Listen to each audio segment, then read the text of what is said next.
Sizni fikringizcha Xitoydan borib bilim olib, bilim o'rganishga arziydimi? Arziydi, lekin bizni bolalarimiz chidash bermaydi. Men shunaqa deb o'ylayman. Yosh bolalarimiz. Yosh bolalarimiz, Balkim umuman bolalarimiz emas, ota-onalar ham chidash bermas. ota-onalar ham chidash bermasligi mumkin. To'g'ri. Xitoy uslubida agar ta'limni shakllantiradigan bo'lsak, o'ta murakkab, intizomli, qat'iyatli va talabchan. Ularda maktabda bitta bola agar o'zlashtirish anaqasi bor, ko'rsatkichi bor. O'sha o'zlashtirish ko'rsatkichidan kam to'plasa, ularda imtihonlar haqqoniy bo'ladi.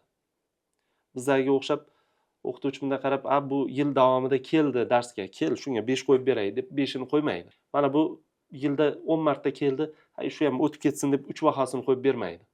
Yoki mana bu ota-onasi falonchi edi.